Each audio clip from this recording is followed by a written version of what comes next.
बिस्मिल्लाहिर्रहमानिर्रहीम। अस्सलाम वालेकुम। कैसे हैं आप सब लोग? उम्मीद करती हूँ ठीक होंगे, खैरियत से होंगे। Welcome to my YouTube channel. अच्छा जी, आज थंबनेल से तो आपको पता चल चुका है, कलरफुल आइस मेकअप करने जा रही हूँ। और सर्दी ज़्यादा होने की वजह से ख़ुद के ऊपर करने को दिल नहीं कर रहा था। सो मैंने सोचा कि क्यों ना आज प्रैक्टिस बोर्ड का फ़ायदा लिया जाए और आपको एक अच्छे से गाइडेंस दी जाए। सो स्टार्ट करने से पहले जो व्यूअर्स मेरे चैनल पर नए हैं, काइंडली मेरे चैनल को सब्सक्राइब कर लें। आने वाली मज़ीद इन्फॉर्मेटिव वीडियोस आप तक सबसे पहले पहुंच जाएंगी। उसके लिए आप साथ बेल आइकन ज़रूर प्रेस कर लीजिएगा।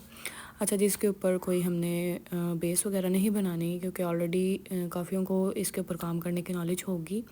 और जिनको नहीं है तो उनको मैं बताती जा रही हूँ कि इनके ऊपर हमने कोई बेस और फाउंडेशन वगैरह इसको नहीं लगाना होता। इसको जस्ट पहले हमने प्रेस पाउडर के साथ रेडी कर लेना होता है। इस तरह का कोई भी रोज़ पाउडर या प्रेस पाउडर आप लगाकर इस तरह के फ्लफ़ी ब्रश के साथ इसको सेट कर लेते हैं, ताकि इसके ऊपर जो मेकअप हम करने जा रहे हैं उसकी ब्लेंडिंग अच्छे से हो जाए।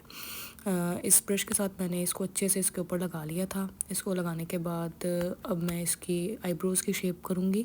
और आईब्रोज़ की शेप मैं एक ब्राउन कलर के जेल लाइनर के साथ करने लगी हूँ। और इस तरह का एंगल ब्रश मैंने यूज़ किया है इसकी ब्रोज़ को बनाने के लिए।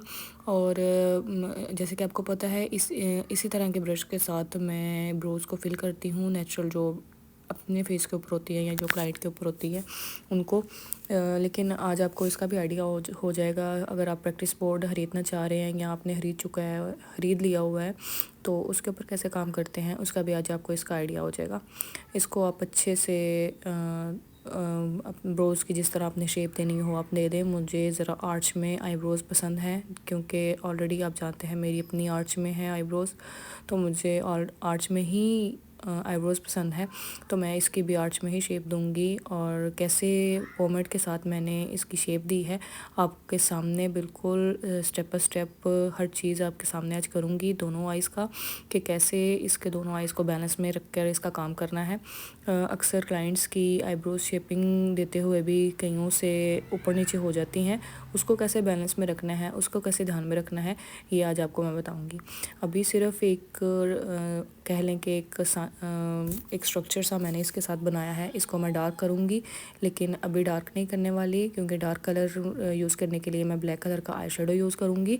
ये भी सिर्फ डार्क ब्राउन कलर का पोमेड यूज़ कर रही हूँ मैं। और ये सिंपल पोमेड मैंने लोकल किसी शॉप से लिया था, इसी के लिए, क्योंकि जो इसको यूज़ करते होंगे उनको पता होगा कि इसके ऊपर मेकअप काफ़ी क्वांटिटी में यूज़ होता है एज़ कम्पेयर टू आप अपनी स्किन के ऊपर करें। हमें अपनी स्किन के ऊपर सिर्फ थोड़ा सा चाहिए होता है और हमारा काम हो जाता है। लेकिन इसके ऊपर हमें मेकअप की ज़्यादा रिक्वायरमेंट होती है, क्योंकि इसके ऊपर ज़्यादा मेकअप के लग रहा होता है।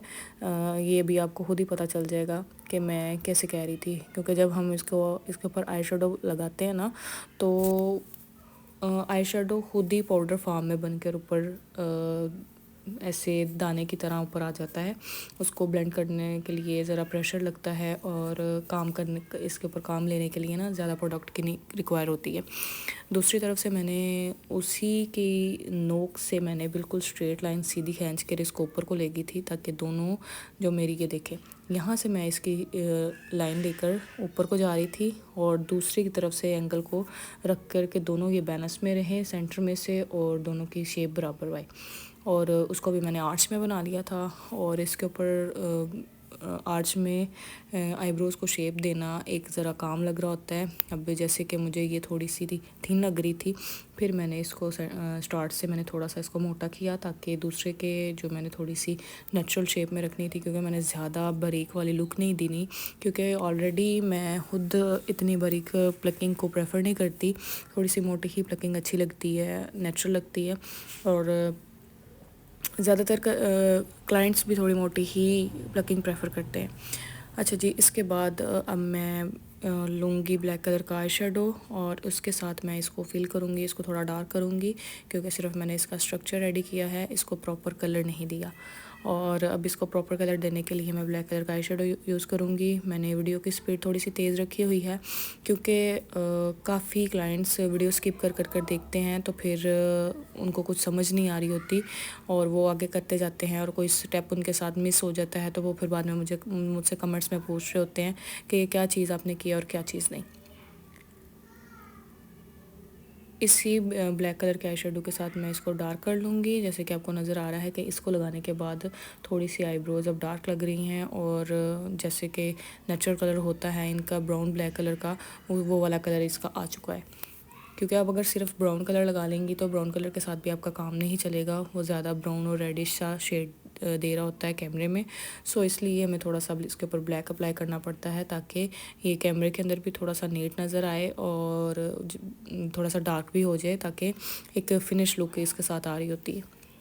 उम्मीद करती हूँ आपको मेरी बात की समझ आ रही होगी, क्योंकि जो घर पर काम करना चाह रही हैं उनके पास घर पर अगर कोई भी प्रैक्टिस करने के लिए कोई उसकी सिस्टर या कोई भी ऐसा कोई मेंबर नहीं है, या जो हाउस वाइफ्स अकेली रहती हैं, सेपरेट रहती हैं, उनको अगर उन्होंने प्रैक्टिस करनी है तो ये प्रैक्टिस बोर्ड उनके लिए इनफ है कि वो ये इस तरह का प्रैक्टिस बोर्ड बाय कर लें और इसके ऊपर प्रैक्टिस करके अपना हाथ नीट कर लें।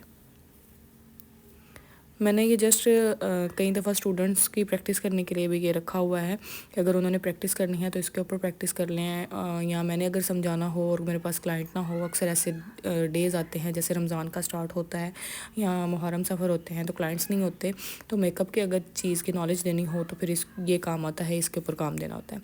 अच्छा जी, यहाँ पर मैं ये क्रीमी बेस ले रही हूँ ताकि ये नीचे से जो थोड़ा सा मैसी फ़ील हो रहा था, शेड्स जो पाउडर फॉर्म में नीचे डस्ट होती हैं, उसको जब मैंने क्लीन किया था वो थोड़ा सा मैसी सा नीचे से मुझे फ़ील हो रहा था।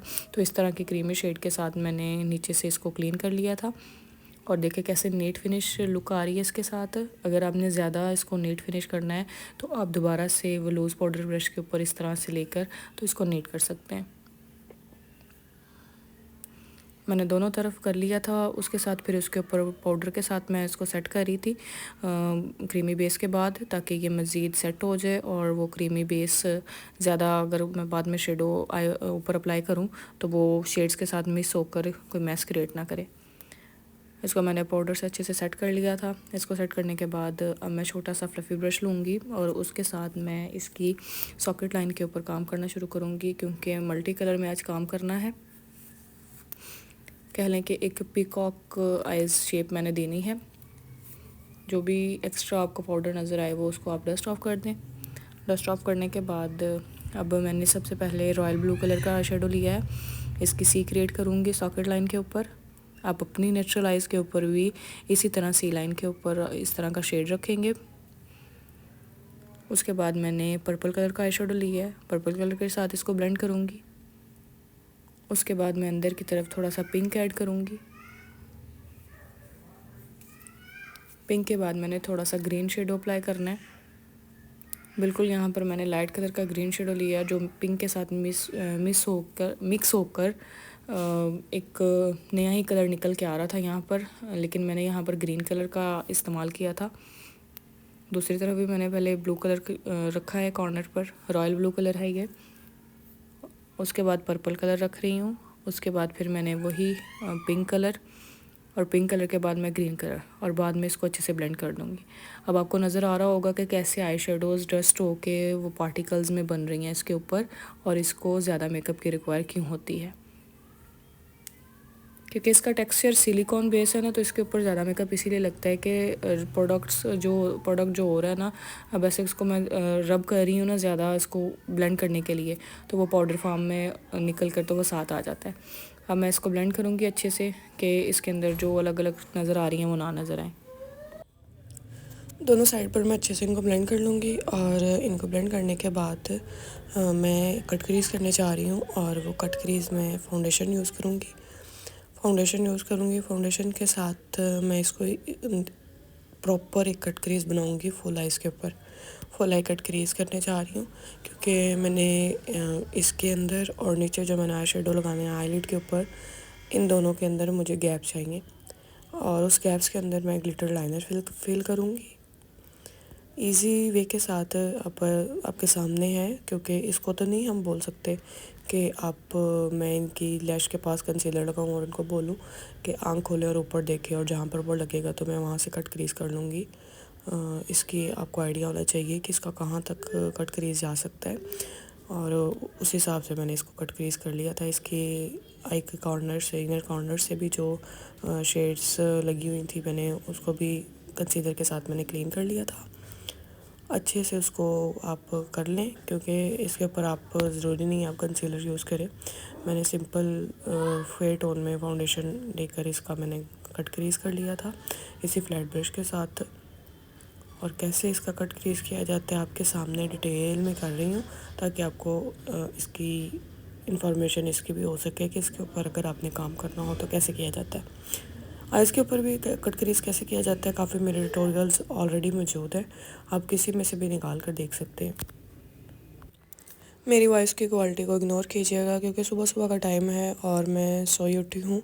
थोड़ी सी आवाज़, जब सुबह उठते हैं तो आवाज़ थोड़ी सी भारी हुई होती है। खैर कोशिश कर रही हूँ कि मैं आपके साथ ईजी वे के साथ आपको हर चीज़ डिटेल में समझा सकूँ। अच्छे से मैंने इसको कट क्रीज कर लिया है। कट क्रीज करने के बाद इसको पाउडर के साथ सेट ज़रूर करिएगा। ये मैं भी छोटे से फ्लफ़ी ब्रश के साथ पाउडर लेके इसको सेट कर रही हूँ, क्योंकि फाउंडेशन के ऊपर अगर आप डायरेक्ट शेड्स अप्लाई कर देंगे ना तो वो मैस क्रिएट करना शुरू हो जाता है, फाउंडेशन भी उन शेड्स के साथ मिक्स हो जाता है। तो फाउंडेशन को लॉक करने के लिए लूज़ पाउडर के साथ कट क्रीज वाले कंसीलर को, या कोई भी अगर आपने फाउंडेशन के साथ कट क्रीज किया है उसको एक दफ़ा सेट कर लिया करें। उसके बाद जी ये देखें, अब मैं ये हाइलाइटर लगा रही हूँ और इसकी ब्रो बोन हाईलाइट कर रही हूँ। इसी तरह आपने अगर अपनी आइज़ के ऊपर करना है तो इसी तरह आपने हाइलाइटर अपनी ब्रो बोन के ऊपर यूज़ करना है। फिंगर के साथ साथ जहाँ तक मेरे से हाइलाइटर लग रहा था मैं वहाँ तक फिंगर के साथ इसको हाइलाइटर लगा रही थी। फिर उसके बाद मैं ब्रश के साथ इसको हाइलाइटर लगाऊंगी, एक छोटे से फ्लैट ब्रश के साथ, क्योंकि मैंने अंदर की तरफ भी इसको हाइलाइटर अप्लाई करना था, ये देखें। और वहाँ पर मुझे लग रहा था कि अगर मैं फिंगर से लगाऊंगी तो नीचे वाले शेड्स के साथ वो मिस हो जाएगा। ये देखें, इधर भी वही सीन कि यहाँ पर भी वो पाउडरी फॉर्म होके नीचे वाले आई शेडो के ऊपर गिरा था। अब उसको मैं अच्छे से क्लीन कर लूँगी। इनर कॉर्नर भी मैं इसी के साथ इसका हाईलाइट कर रही हूँ। इसको अच्छे से हाईलाइट कर लेंगे। हाईलाइट करने के बाद ये देखें बाकी के जो आई शेडो हैं मैंने उनको डस्ट ऑफ कर दिया है, ये चेक करें ज़रा। और लुक देखें इसकी कैसे नीट क्लीन और फिनिश लुक में आ रहा है ये काम। जैसे आप आराम के साथ आहिस्ता आहिस्ता करेंगे काम तो वैसे वैसे आपका नीट और क्लीन काम रहेगा। साथ साथ मैं इसकी नोज़ की कंटूरिंग करती जा रही हूँ। और कंटूरिंग किस ब्रश के साथ मैं करती हूँ आपको पता है ऑलरेडी, इसी ब्रश के साथ मैंने इसकी नोज़ की कंटूरिंग की है। अब एक छोटे ब्रश के साथ मैं इसके कॉर्नर पे वही डार्क ब्लू कलर का शेड लेके वो रख रही हूँ। और ऊपर वाली लाइन के और नीचे वाले शेड्स के अंदर मैंने थोड़ा सा ये गैप रखना है, आपके सामने है बिल्कुल। थोड़ा सा मैंने गैप छोड़ दिया है, जैसे कि ऑलरेडी मैं आपको बता चुकी हूँ कि उधर मैंने क्या करना है। यहाँ पर मैं डार्क ब्लू कलर लेकर रखा है मैंने, फिर इसके साथ में पर्पल रखूँगी और फिर इसके साथ में ग्रीन रखूँगी, क्योंकि मैंने यहाँ पर भी रेनबो इफ़ेक्ट देना था। और एक डबल विंग जो क्रिएट किया जाता है कट क्रीज के साथ, फुल आई कट क्रीज के साथ, कैसे अपनी आइज़ के ऊपर आप कर सकते हैं। एक प्रॉपर आज इसकी मैं गाइडलाइन दे रही थी, साथ में अपने स्टूडेंट्स को बता रही थी कि एक कट क्रीज कैसे किया जाता है। ये बेसिकली मैं अपने स्टूडेंट के लिए कह रही थी, क्योंकि उनको समझा रही थी, तो फिर मैंने साथ सोचा कि मैं साथ में वीडियो ले लेती हूँ, ताकि मैं अपने यूट्यूब के जो मेरे स्टूडेंट्स हैं उनकी भी थोड़ी सी साथ में कट क्रीज के हवाले से नॉलेज हो सके, कोई इन्फॉर्मेशन उनकी जो कोई भी अगर कट क्रीज के हवाले से है वो उनके माइंड में वो क्लियर हो जाए। अब यहाँ पे मैं डार्क ग्रीन रख रही हूँ। अभी मैं इनको ब्लेंड नहीं कर रही, सिर्फ मैं इधर आई शेडो रख रही हूँ। जब इस तरह के काम करने हों, मतलब कि ज़्यादा मल्टी कलर आपने यूज़ करने हो तो पहले कलर्स को रखा करें, डिपॉजिट किया करें, फिर उसको ब्लेंड किया करें एक नीट क्लीन ब्लेंडिंग ब्रश के साथ। ग्रीन रखने के बाद मैं ऑरेंज, रेडिश ऑरेंज कलर का शेड फिर वो रखूँगी। और इनर कॉर्नर वाली साइड पर फिर मैं यहाँ पर येलो रखूँगी। येलो रखने के बाद फिर मैं इनको ब्लेंड करूँगी, ये चेक करें ज़रा।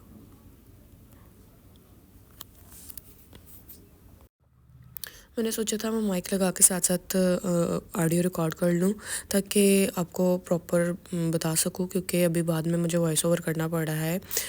लेकिन पास बच्चे थे और कुछ और भी वॉइसेस नॉइस बाज़ार का होता है, और था भी सैटरडे, और सैटरडे को ज़्यादा बाज़ार की नॉइसेस होती हैं, सैटरडे को ज़्यादा बाज़ार में रश वगैरह होता है। सो मैंने फिर कहा कि नहीं, मैं अभी सिर्फ स्टूडेंट्स को ऐसे ही समझा देती हूँ और बाद में मैं वीडियो में वॉइस ओवर कर लूँगी। अभी येलो रखूँगी और इसको अब हम अच्छे से ब्लेंड करेंगे। ये देखें। और ब्लेंड भी मैं वहाँ से कर रही हूँ जहाँ जहाँ से इनकी लाइंस फील होती हैं। इसको अच्छे से ब्लेंड नहीं कर देता कि जो कलर्स हमने रखे हैं वही गायब हो जाए।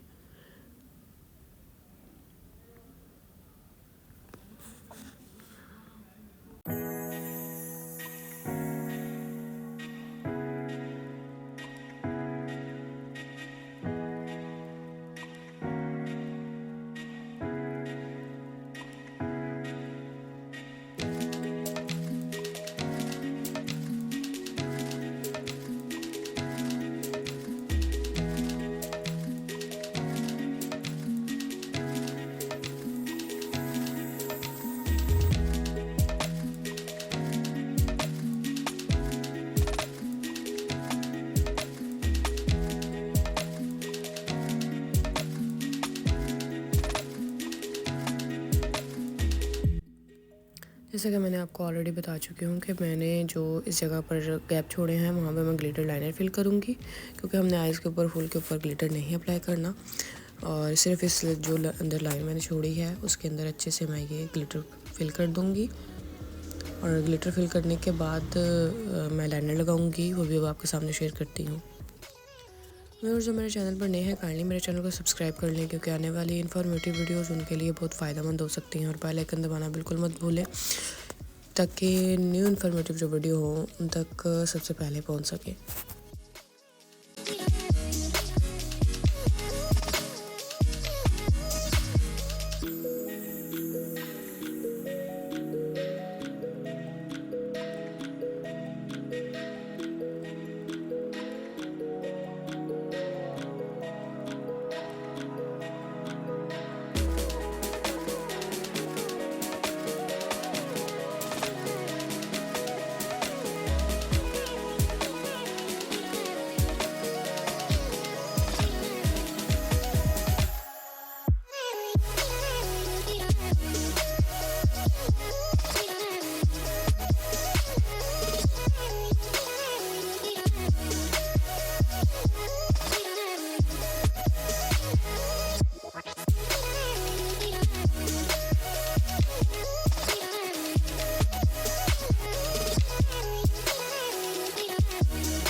अभी मैं यहाँ पर लिक्विड लाइनर यूज़ करूँगी, क्योंकि इसके ऊपर जो काम लिक्विड लाइनर करता है वो कोई भी नहीं करता। आप कोई भी अपने आइज़ के ऊपर अगर कर रहे हैं तो जेल लाइनर भी यूज़ कर सकती हैं, केक लाइनर भी यूज़ कर सकती हैं, मार्कर लाइनर भी यूज़ कर सकती हैं, कोई भी आप कलर अपना यूज़ कर सकती हैं।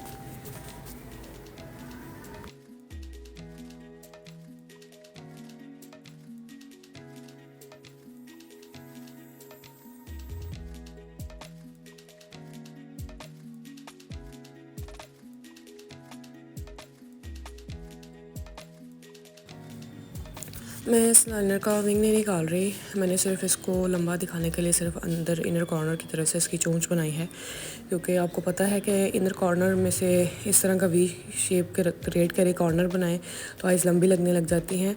और इसका विंग नहीं मैं बना रही, विंग लाइनर नहीं लगा रही, इसको सिर्फ आइज़ के अंदर रख रही हूँ, क्योंकि पहले ही आइज़ मुझे लग रहा है कि हैवी हो चुकी थी। आप कर सकती हैं मॉडल लुक में लेकर अगर जाना चाहें तो आप विंग क्रिएट इसका कर सकती हैं, बुरा नहीं लगेगा, वो भी इसके साथ बहुत सूट करेगा।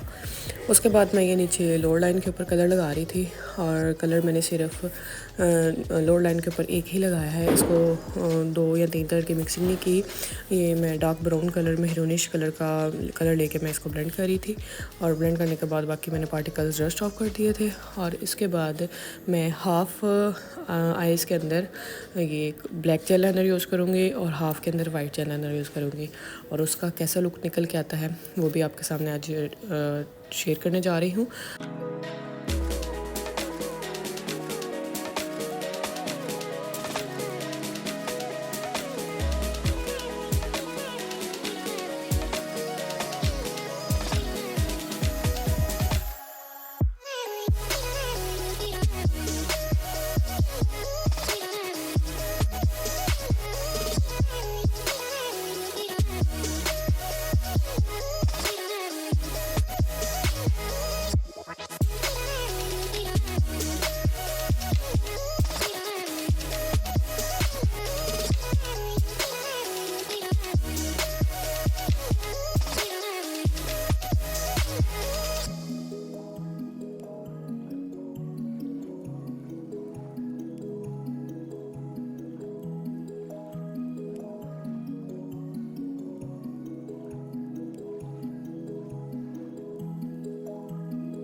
अभी मुझे यहाँ से कुछ लग रहा था कैसे अलग से है, फिर मैंने वही फ्लैट ब्रश लेके यहाँ पर इसको अच्छे से ब्लेंड कर दिया था ताकि वो दोनों मिक्स एंड मैच हो जाएं। ऐसे ही लगे ब्लैक पे से वाइट कलर का निकल के काजल आ रहा है, अलग से नहीं लगे।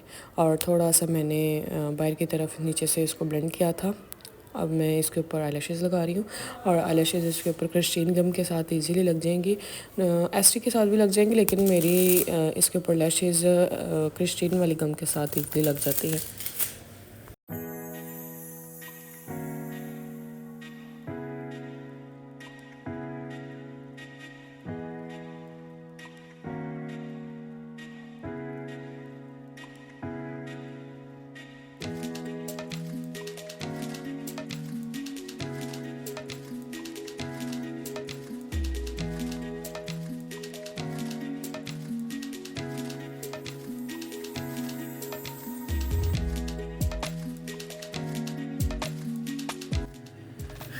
ये है जी full and final look eyes की। उम्मीद करती हूँ आपको ये मेरा ट्यूटोरियल पसंद आया होगा और आप अपने आइज़ के ऊपर इसको ट्राई करके मुझे ज़रूर बताएंगे कि आपका कैसा लुक कर निकल के आया।